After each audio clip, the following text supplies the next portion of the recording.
All right, what is going on, everybody? I figured I'd had people ask me multiple times about this question, and so I figured I would go ahead and just make a quick clip about it, maybe to alleviate some people that maybe are not so forthright with writing comments or approaching me, or not feel like they don't have the avenue to approach me through Twitter, Instagram, what have you. But I've had a few people reach out and say, Matt, whether it's on the WhatsApp group, whether it's on the YouTube channel, why do you prefer to buy SPY over VOO or IVV or ITOT or something of the like, right? SPY has a higher expense ratio. It's 0.1% versus a fraction of a percent, 0.02% or 0.03%. So you're saving about 0.07% in expense ratios annually by going to a VOO or an IVV. And the answer is rather simple. I have a larger portfolio, and I used to preach something like a VOO, IVV. I get it.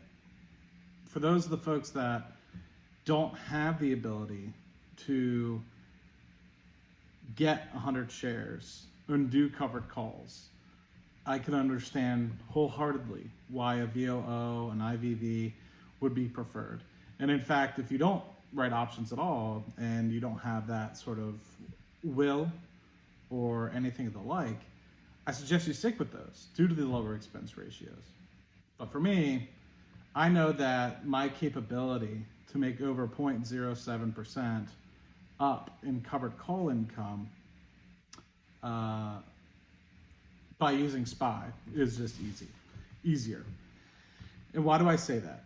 SPY, generally speaking, has at a minimum 3 expiries a week. It has a Monday, Wednesday, and a Friday.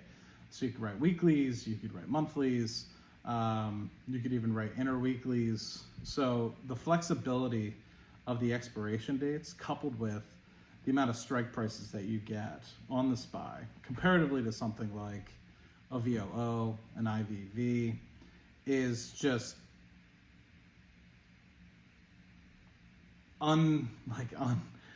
unequivalent, right? Like it's night and day difference. If you were to compare the amount of strikes that you have for a VOO versus the amount of strikes you have for SPY, the amount of expirations you have for VOO versus SPY, SPY is just a winner in the ability to have flexibility around writing options. And so my thought process is, I've gotten to the place where now I have several positions that have over a couple hundred shares, SPY being one of those, and continue to consolidate a lot of those other positions into SPY. I made a conscious decision about, I'd say it's less than a year ago, but a conscious decision to move towards SPY, knowing that it's eventually going to be a cornerstone of the portfolio. It's already become more than 5-6% in just the individual brokerage account. Not to mention, if I were to roll over a 401k, all that money would go into SPY, not to mention all the other positions which I might continue to consolidate. So I could easily see that position being closer to 40 to 50% of my portfolio within a matter of a couple of years, depending on how some of these other positions work out. Like Exxon, for example, I don't see it much going above 100. And so if I write a cover call at 90, which it's now at for June, and that gets called away, and say I'll probably keep Shell, but there's a few other positions in the same right where writing covered calls and eventually might get called away, I'll likely move that money to SPY and just write covered calls. And so that's kind of the thought process. My thought process is that flexibility and the ability for those options that I have to write on SPY is going to more than make up for that 0.07% a year. In fact, it's going to be closer to like 1, maybe 2% a year if I continue to do well.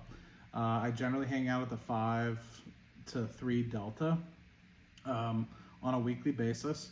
So just hitting small singles, $8 here, sometimes it's 13, 14. I think I sold one for 13, 14 this week.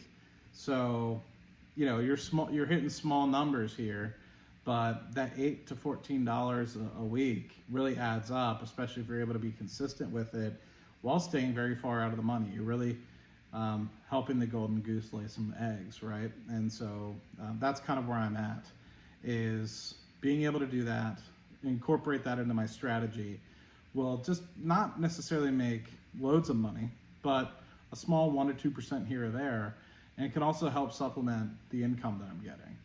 And so a lot of people might say, SPY doesn't make sense, expense ratio, they might look at me side-eyed, but you have to recognize where your portfolio is in comparison to others. I say for some of you newcomers, stick with VOO, stick with IVV, especially if you have under 100 shares.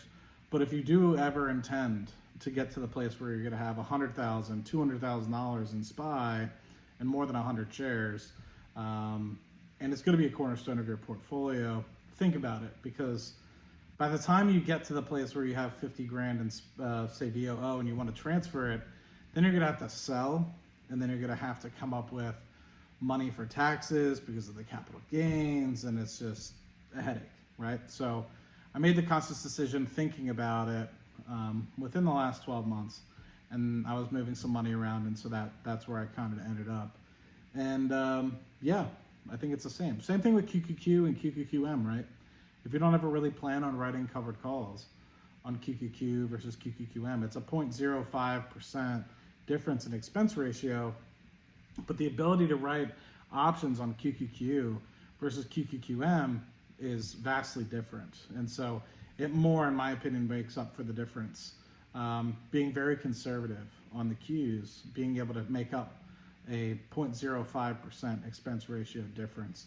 But like I said, if you don't plan on it, there's nothing wrong with having money in QQQM. There's nothing wrong with having it in VOO or IVV either, or VTI, if that's your go-to. You'd rather do a total stock market.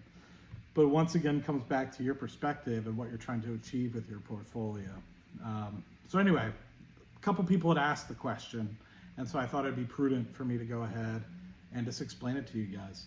But yes, I have a multitude of videos that I've been meaning to get up and catch up with, so hopefully I'll be able to get that out to you guys here in the next couple days. I do have some work for an interview tomorrow, and then I also have that coupling with another release on Wednesday for sponsored content. So hopefully you guys are around to stick up for that. And I also had a Cardone Capital versus Fundrise video I was going to do, and unfortunately, mid-video, my camera just decided to crap out, and I was in the zone, and I couldn't recover. So anyway, I hope this video finds you guys great. Hope it finds you guys well. If you have any other questions, more than happy to answer them. Why does Matt do X? Why does Matt do Y? And hopefully give you guys some perspective as to why I might go about doing things which might seem a little not standard compared to maybe some of the other folks that either have a larger portfolio, smaller portfolio, or just overall difference of opinion. More than happy to be transparent, and also, as you guys probably know, more than happy to say I don't know when I don't know something. So anyway, longer than anticipated video for such a simple question, but I hope you guys enjoy the context. See you guys in the next one. Cheers.